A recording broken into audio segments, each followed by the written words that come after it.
ไป พ่อจะสิไปใส่ แม่นหยังลูกมีเวียกหยังกับพ่อบ่ คอยถามว่าจะสิไปใส่ พ่อก็สิไปเฮ็ดเวียกหาเงินคือเก่าแหล้วลูกมีหยังบ่ล่ะ วันเสาร์วันอาทิตย์พ่อก็บ่ได้พักบ่ บ่พ่อเฮ็ดเวียก OT พ่อได้มีรายได้เสริมพ่อได้หาเงินมาจุนเจือครอบครัวนี่แหละลูกเอ้ย พ่อเฮ็ดเวียกในวันเท่าใด พ่อได้วันหนึง300,000ลูก พ่อไปขอเงินจาก100,000ได้บ่ สิเอาไปหยังเป็นแสนเงินแสนมันบ่ได้หาง่ายได้ลูกเอ้ยใส่เงินน่ะยังสิใส่ฟุ่มเฟือยหลายฮู้จักประหยัดได้ติเงินมันแห่งหายากนี่โอ้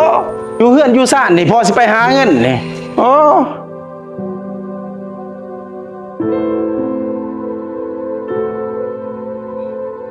เอานี่พอมี100,000นี่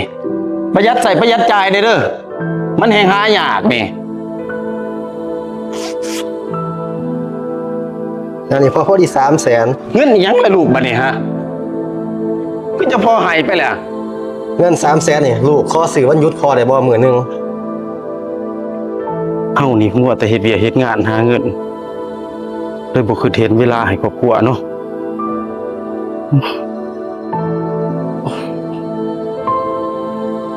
ขอโทษเลยลูกเด้อ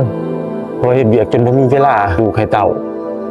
พ่อขอโทษเจ้าหลายๆพ่อสิบ่ไปเวียกมื้อนี้พ่อสิเอาเวลานี้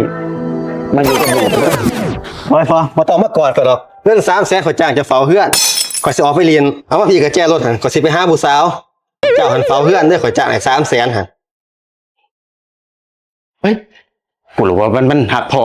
บักลูกเวทเอ้ยกูรู้ว่ามึงหักกูโอ้ยมึงแหละ